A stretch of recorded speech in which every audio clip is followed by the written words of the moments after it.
आज आपण ऑपॅम्प जो असं आपण पाहिला होता त्याचे ॲप्लिकेशन्स पाहणार आहे. तर पहिलं जे ॲप्लिकेशन आहे ते इन्व्हर्टिंग ॲम्प्लिफायर. आता इन्व्हर्टिंग ॲम्प्लिफायरमध्ये काय केलं जातं पहा. हा ऑपॅम्प आहे, हे त्याचं इन्व्हर्टिंग इनपुट, हे त्याचं non inverting input. Input voltage is applied to the inverting terminal. म्हणजे इनपुट व्होल्टेज कुठं दिलेलं आहे? इन्व्हर्टिंगला. म्हणून हा झाला इन्व्हर्टिंग ॲम्प्लिफायर. कशाच्या मार्फत दिलेला आहे? तर थ्रू इनपुट रेजिस्टर आर आहे. Part of the output is fed back to the inverting input through feedback resistor. तो रेजिस्टर कोणता आहे? R F. आणि नॉन इन्व्हर्टिंग टर्मिनल जे असेल ते काय केलेलं आहे? ग्राउंड केलेलं आहे. आणि इथं आउटपुट व्होल्टेज जर तुम्ही पाहिलं तर output voltage is directly proportional to input voltage असेल, पण इथं साईन काय येईल?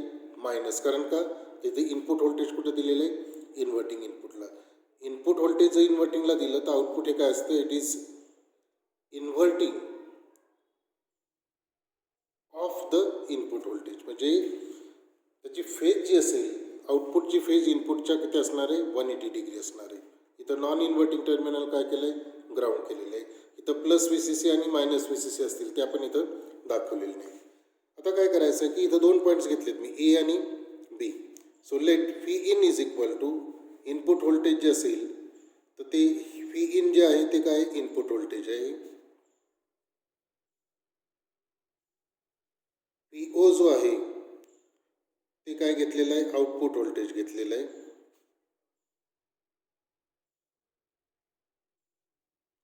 बरोबर आहे. आणि आता हे ए इनपुट आणि बी इनपुट ह्याचं पोटेन्शियल लेट बट असल्या but PA is equal to PB. VA म्हणजे काय? तर ए या ठिकाणचं पोटेन्शियल. PB म्हणजे काय? तर बी या ठिकाणचं पोटेन्शियल. हे दोन्ही कसे असणार आहेत? सेम असणार आहे. कोणत्या याच्याप्रमाणे? Virtual ground concept. जो व्हर्च्युअल ग्राउंड कन्सेप्ट आहे त्याच्याप्रमाणे ही दोन्ही व्होल्टेज काय असणार आहेत? सेम असणार आहेत. आता पहिल्यांदा काय करू आपण? ए या ठिकाणचं व्होल्टेज काढू. आता ए या ठिकाणचं व्होल्टेज काढताना कशा पद्धतीनं काढलं जातं ते आपण पाहू. तर सगळ्यात अगोदर काय करायचं की इथला जो करंट असेल, इनपुट करंट, हा जो करंट असेल तो असेल आय इन, किंवा त्याला आपण आय म्हणू. आणि हा जो करंट असेल त्याला काय म्हणू? IF म्हणू. हा जो असेल तो तुमचा फीडबॅक करंट असेल. इनपुट करंट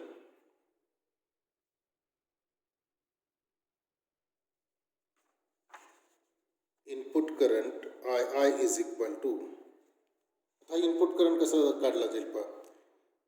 याच्यामधला करंट म्हणजे हा एक पॉईंट आहे आणि हा एक पॉईंट आहे. म्हणजे यांचा पोटेन्शियल डिफरन्स किती येईल?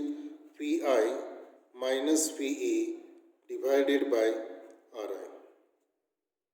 हा फॉर्म्युला झाला. इथलं व्होल्टेज मायनस इथलं व्होल्टेज डिवायडेड बाय रेजिस्टन्स बरोबर काय येईल? हा इनपुट करंट येईल. हा झाला आय. बट मगाशी आपण घेतलं होतं की VA is equal to VB. म्हणजे इथलं पोटेन्शियल आणि इथलं पोटेन्शियल सेम असेल. कशामुळं? व्हर्च्युअल ग्राउंड कन्सेप्टमुळं. किंवा हा जो इनपुट रेजिस्टन्स असेल ऑपॅम्पचा तो असतो इन्फिनिटी. म्हणजे इथून करंट फ्लो होत नाही. म्हणजे हे दोन पोटेन्शियल कसे असतील? सेम असतील. But B is connected to ground. VA is equal to VB but PB is equal to 0 किंवा ॲट ग्राउंड पोटेन्शियल. आणि VB 0 असल्यामुळं so therefore PA is equal to 0. आणि मग ही बीची व्हॅल्यू इथं जर टाकली तर I इज इक्वल टू येईल PI डिवायडेड बाय RI. हे झालं इक्वेशन 1. म्हणजे हा जो इथला करंट असणार आहे I तो किती असणार आहे? इथं आपण नंतर दाखवलं तर PI डिवायडेड बाय RI. आता पहा तसंच किर्चॉफ्स लॉ प्रमाणे काय? इथून येणारा करंट इकडे येईल. काही करंट आत जाईल आणि काही करंट बाहेर जाईल. पण आतमध्ये जाणारा करंट जो असेल तो 0 असेल. याचं कारण काय? की ऑपॅम्पचा जो इनपुट रेजिस्टन्स असतो तो इन्फिनिटी असतो. म्हणजे आतमध्ये जो जाणारा करंट असेल तो असेल 0. त्यामुळे जेवढा करंट इकडून फ्लो होत असेल तेवढाच करंट काय होईल? फीडबॅक थ्रू फ्लो होईल. त्याच्यानंतर आपण असं म्हणू शकतो the feedback current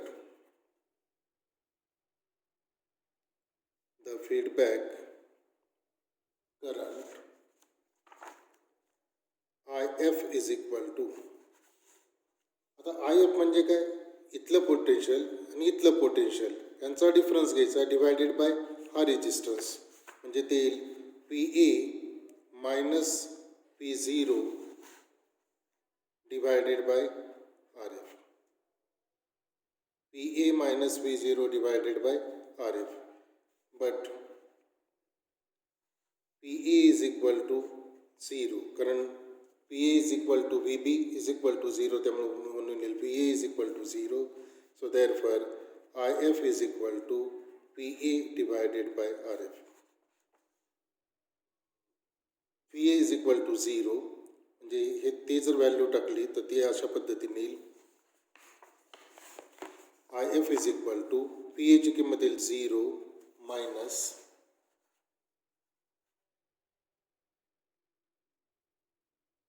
zero minus P zero divided by R F. So therefore IF is equal to minus P0 divided by RF. Equation number 2. म्हणजे आपण फीडबॅक करंटची व्हॅल्यू काढली, इथं आपण कोणती व्हॅल्यू काढली, इनपुट करंटची व्हॅल्यू काढली. म्हणजेच इथून येणारा जो करंट असेल तो करंट हा जो करंट असेल हा सेम असला पाहिजे. याचं कारण का, तर ऑपॅम्प इथून येणारा करंट दोन मार्ग आहे किर्चॉफ करंट लॉ प्रमाणे, एक करंट आत जाईल आणि दुसरा करंट फीडबॅक थ्रू जाईल. पण आतमध्ये जाणारा करंट काय असणार आहे, झिरो असणार आहे, कारण ऑपॅम्पचा इनपुट रेजिस्टन्स हा इन्फिनिटी असतो. आणि म्हणून I I is equal to काय असणार आहे, आय एफ असणार आहे.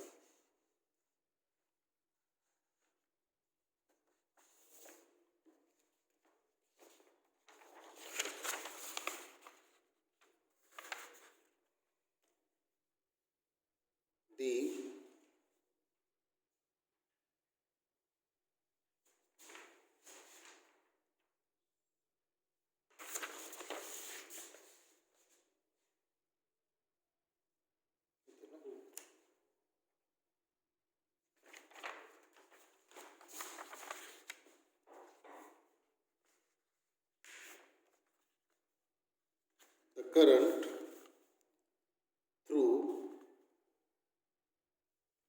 RI and RF will be same because input impedance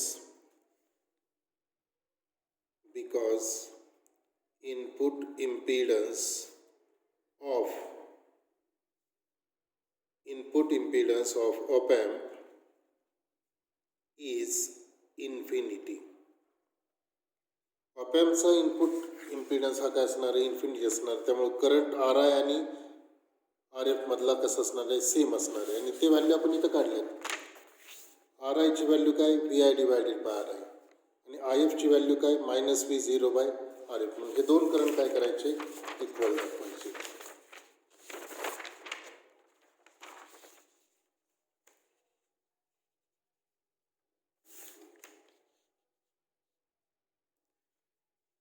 So therefore II is equal to IF. II is equal to IF.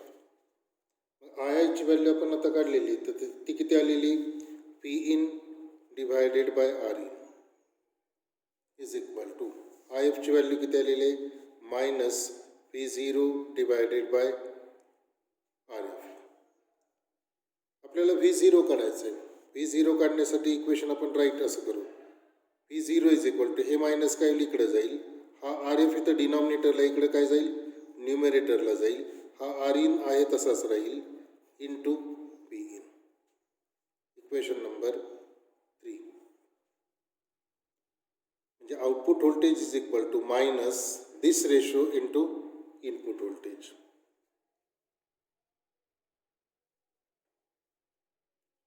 So the output voltage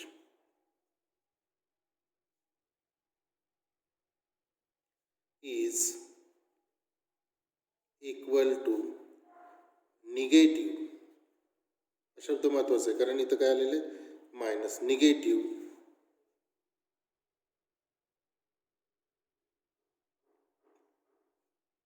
negative RF upon Rin times input voltage. म्हणजे हे जे output voltage असेल ते काय असणार आहे, इथं minus येईल, फेज चेंज होईल. आणि हा जो रेशो आहे तो कोणता आहे, RF divided by Rin into Pin. So output voltage is directly proportional to input voltage. आणि इथं मायनस असल्यामुळे त्याला काय म्हटलेलं आहे, इन्व्हर्टिंग ॲम्प्लिफायर. आता आपण फॉर्म्युला घेऊ गेनचं. गेन बरोबर काय असतं, output voltage divided by input voltage. इथं काय होईल, हे जर व्ही इन इकडं गेलं तर V0 divided by V in is equal to RF divided by Rin.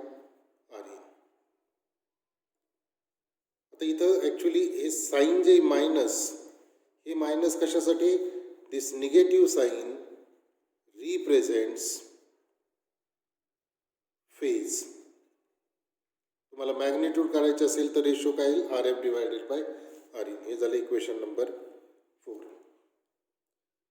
तर आउटपुट व्होल्टेज जे असेल it is directly proportional to input voltage. आणि त्याला मल्टिप्लाय कशाने केलेलं आहे, गेननी. तर गेन टाइम्स इनपुट व्होल्टेज. आणि हा जो गेन असेल तो कशावरती डिपेंड असेल, RF आणि RI. अशा पद्धतीनं हा इन्व्हर्टिंग ॲम्प्लिफायर काम करतो. याच्यावरती काही प्रॉब्लेम आहेत का. पहिला जो प्रॉब्लेम आहे तो असा आहे,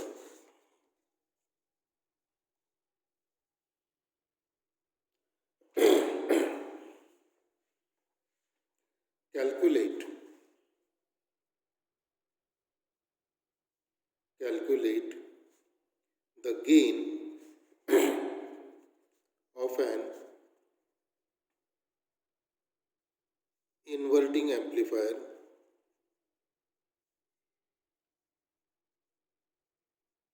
the value of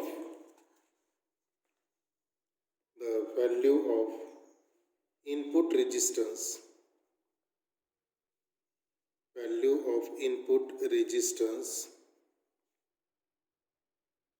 is 10 kilo ohm and that of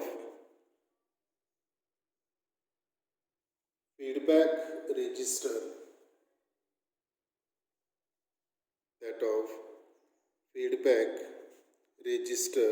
is 100 kilo ohm. हा प्रॉब्लेम दिलेला आहे. इनपुट रेजिस्टन्स किती दिला आहे, 10 ओम दिला आहे. फीडबॅक रेजिस्टन्स किती दिला आहे, 100 किलो ओम. फॉर्म्युला काय आपला, हा formula gain is equal to minus RF upon Rin. आता आपण फक्त गेन घेतो त्यामुळे मायनस साईन सोडून देऊ, कारण शेवटी मॅग्निट्यूड घ्यायची आपल्याला. So gain is equal to, याचं सोल्युशन कसं येईल, gain is equal to RF divided by Rin. हा फॉर्म्युला. सो RF किती, 100 kilo ohm divided by Rin आहे 10 किलो ओम, म्हणजे हा येईल 10. हा झाला गेन. तर परीक्षेमध्ये तुम्हाला जे ऑब्जेक्टिव्ह विचारले जातील त्याच्यामध्ये हा रेशो जो असेल तो तुमचा काय असणार आहे, गेन असणार आहे. दुसरा प्रॉब्लेम आहे,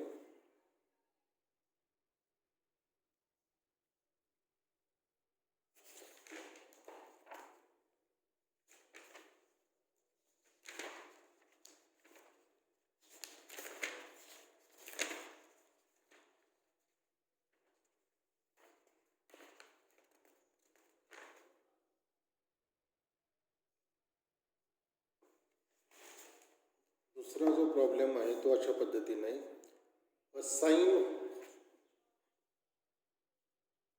sine wave of 0.5 volt is applied to an inverting amplifier.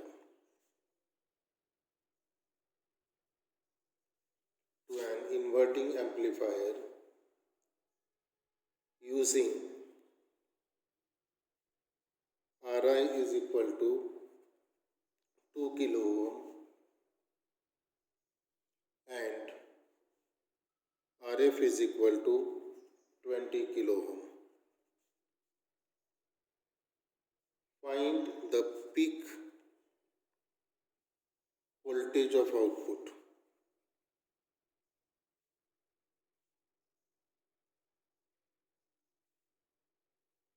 आता बघा फॉर्म्युला कसं आहे. फॉर्म्युला काय, सोल्युशन. आपल्याला काय दिले, इनपुट व्होल्टेज दिले 0.5 वोल्ट, 0.5 वोल्ट. आर आय किती दिलंय, 2 किलो ओम. आर एफ किती दिलंय, 20 किलो ओम. आणि आपल्याला विचारले find the peak voltage. So V0 is equal to how much. Formula कोणता वापरायचा, output voltage is equal to minus RF upon RI into V input. हे इक्वेशन आहे इन्व्हर्टिंग ॲम्प्लिफायरच्या आउटपुटचं. व्हॅल्यूज टाका.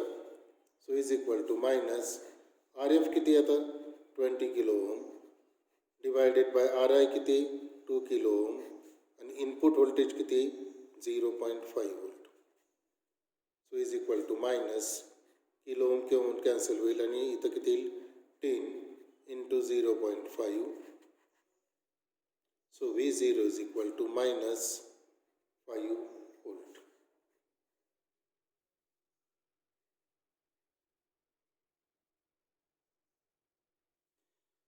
तर अशा पद्धतीनं काय करायचे प्रॉब्लेम्स. याच्यात दोन पद्धतीचे प्रॉब्लेम येतात.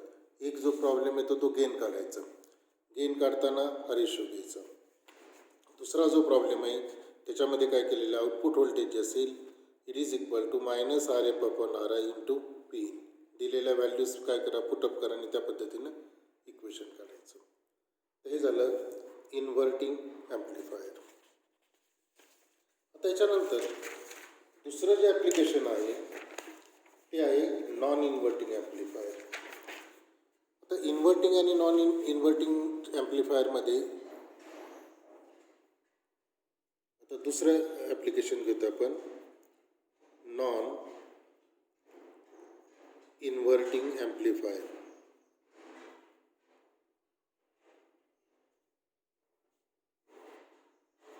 Non inverting amplifier. आता डायग्राम कशी काढते पण, ऑप ॲम्पचा सिम्बॉल काढायचं. मगाचीच डायग्राम आहे, inverting input non inverting input.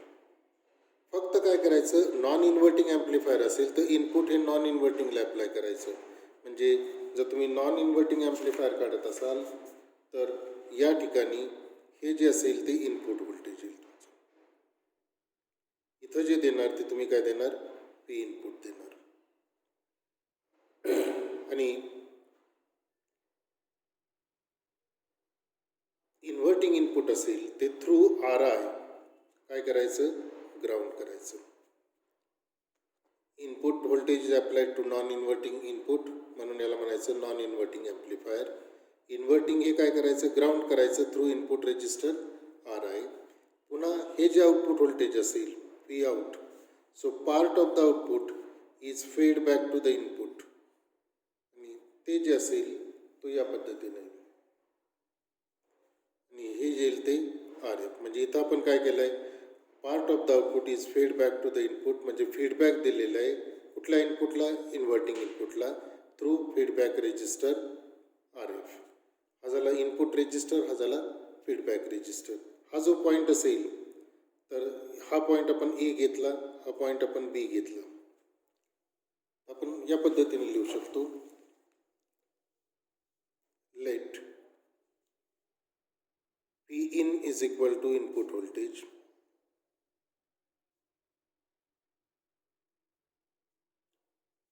PO is equal to output voltage,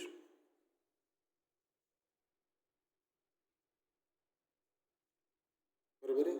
PA is equal to potential at point A आणि VB is equal to potential at point B.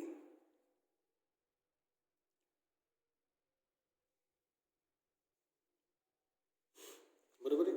मग आता इथं काय करायचं पहा, आपल्याला माहिती आहे की VA या ठिकाणचं पोटेन्शियल आहे, VB या ठिकाणचं पोटेन्शियल आहे. Let PA V B is equal to let V B म्हणजे बी या ठिकाणचं पोटेन्शियल म्हणजे काय पी इन हे झालं इनपुट व्होल्टेज. Equation number 1. आता आपल्याला काय करायचं आहे बी या ए या ठिकाणचं पोटेन्शियल काढायचं आहे. So V A is equal to आता या ठिकाणचं व्ही एचं पोटेन्शियल काढायचं झालं तर फॉर्म्युला जो आहे तो कशा पद्धतीनं वापरला होता. ही डायग्राम मी थोडीशी वेगळ्या पद्धतीनं काढतो. मी इथून सुरुवात करतो. इथं व्ही आउट आहे बरोबर आहे म्हणजे हे असेल व्ही आउट. त्याच्यानंतर हा रेजिस्टर येईल आर एफ. त्याच्यानंतर हा रेजिस्टर येईल आर एफ. पुन्हा इथं हा पॉईंट जो आहे तो इथं आपण दाखवलेला ई पॉईंट आहे म्हणजे मी इथं पॉईंट घेतो ई. त्याच्यानंतर हा आर आय काय केलं आहे ग्राउंड केलेलं आहे. हा आर आय काय केलं आहे ग्राउंड केलेलं आहे. आणि जर ए या ठिकाणचं पोटेन्शियल तुम्हाला काढायचं झालं तर या पद्धतीनं करता दिस इज पोटेन्शियल ऑफ पीई. म्हणजे एच्या अक्रॉस जो ग्राउंड केलेला रेजिस्टर असेल त्याच्या अक्रॉसचं पोटेन्शियल म्हणजे काय पी ए म्हणजे ए या पॉईंट आणि ग्राउंड या पॉईंटचं. आता व्ही ए जर काढायचं झालं तर तुम्हाला कुठला फॉर्म्युला आपला व्होल्टेज डिवायडर फॉर्म्युला. तो व्होल्टेज डिवायडर फॉर्म्युला काय सांगतो की ज्याच्या अक्रॉसचं व्होल्टेज काढायचं तो रेजिस्टन्स म्हणजे काय आर आय डिवायडेड बाय हे दोन रेजिस्टर कसे आहेत सिरीजमध्ये एकमेकाला जोडलेले आहेत म्हणजे काय येणार आहे R I plus R F into दिलेलं व्होल्टेज ते किती P out into P out. So therefore equation number 2 आणि सिम्प्लिफाय केलं therefore P A is equal to therefore P out is equal to output voltage काढायचं आपल्याला हे इकडं जाईल म्हणजे येईल R I plus R F आणि हा आता खाली जाईल डिनॉमिनेटरला into R I into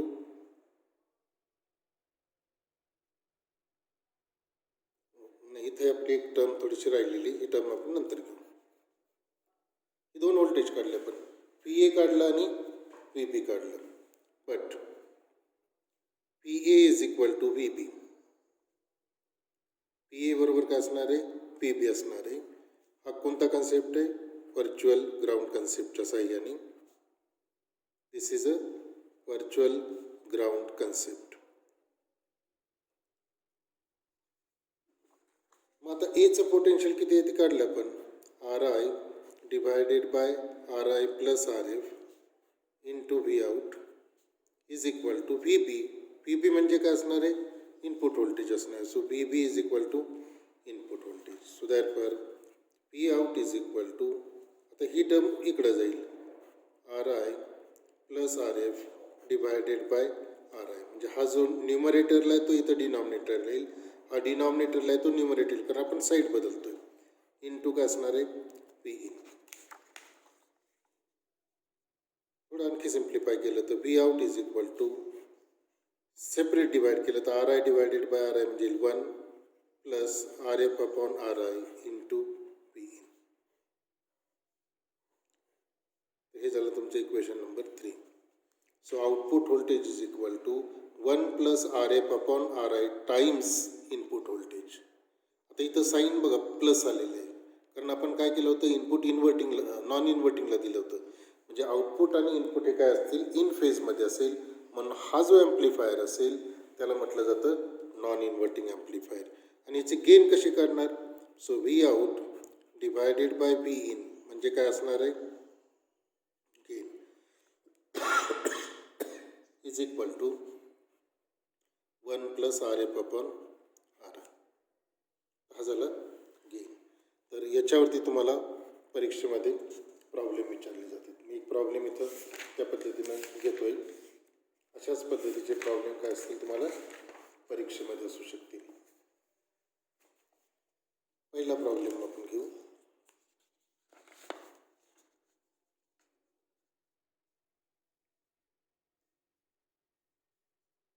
non inverting amplifier has input resistance of 5.5 kilo ohm and feedback resistor is of 55 kilo ohm,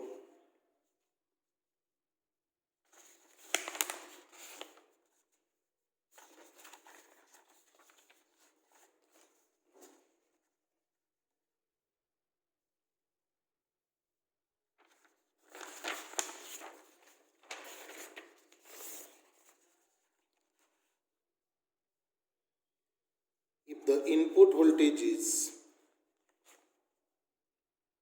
if the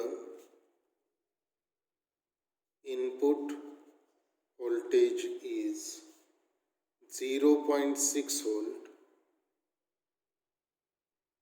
what is the output of op amp? The solution. Formula कोणता वापरणार? Output voltage बरोबर 1 plus R F divided by R I into P I. Formula पहिल्यांदा लिहू. P out is equal to 1 plus R F divided by R I into P in. आता values टाकू कोणकोणते दिलेले आहेत त्या. Is equal to 1 plus R F म्हणजे feedback resistor किती? 55 kilo ohm. 55 kilo ohm divided by R I म्हणजे काय? Input resistance is 5.5 kilo ohm म्हणजे काय? 5.5 kilo ohm into V in किती दिले? द इनपुट व्होल्टेज इज 0.6 म्हणजे किती येईल? 0.6. आणि सिम्प्लिफाय करा. 5.5 डिवाइड केलं तर ते येईल 10 प्लस 1 म्हणजे इथं किती येईल? 11 इंटू 0.6 व्होल्ट म्हणजे येईल 6.6 व्होल्ट. म्हणजे आउटपुट व्होल्टेज किती येईल? 6.6 व्होल्ट. इनपुट व्होल्टेज किती? 0.6. आणि गेन काढायचं झालं तर काय केलं असतं? तुम्ही फक्त यांचा रेशो घेतला असता. R F plus R I plus काय करायचं? 1 म्हणजे हा झाला गेन. म्हणजे व्ही आउट बरोबर काय? P out divided by V in. जो काय येईल तो किती येईल? तुमचा गेन तो किती येतो? इथं 11 येतो. तर हा एक प्रॉब्लेम आहे. आणि अशाच पद्धतीचा आणखी एक प्रॉब्लेम आहे की जो परीक्षेमध्ये बऱ्याच वेळेला विचारलेला आहे. याच्यावरचा कुठलाही प्रॉब्लेम विचारला तरी फॉर्म्युला हाच राहणार. V out is equal to 1 plus R F divided by R I into R in. आणखी एक प्रॉब्लेम विचारलेला आहे की जो प्रॉब्लेम बऱ्याच वेळेला परीक्षेमध्ये विचारतात. तो प्रॉब्लेम असा आहे. सेकंड प्रॉब्लेम आहे. Calculate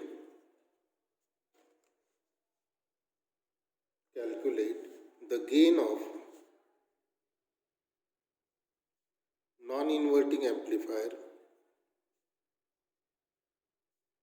Calculate the gain of non-inverting amplifier when input resistance at inverting terminal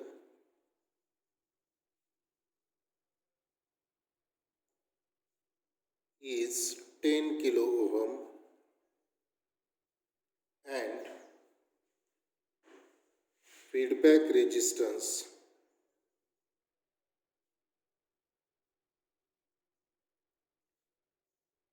is 200 kilo ohm. If the feedback resistance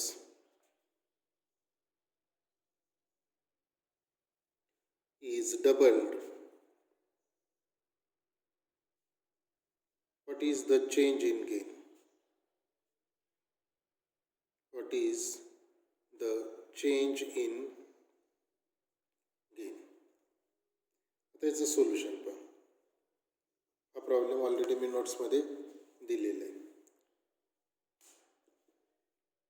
पहिल्यांदा गेनचा फॉर्म्युला काय?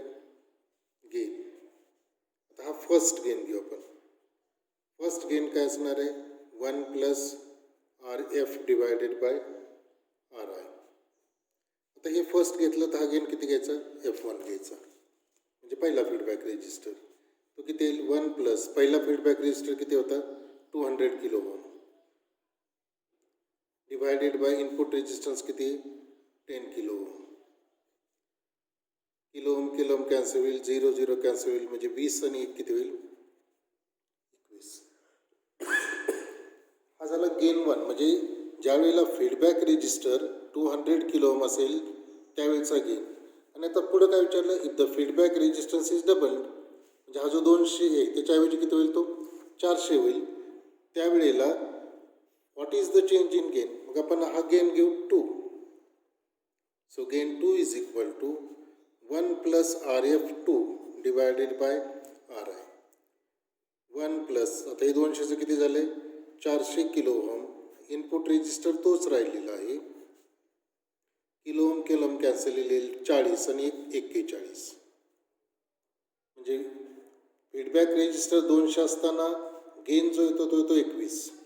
फीडबॅक रेजिस्टर 400 असताना गेन जो असेल तो येतो 41.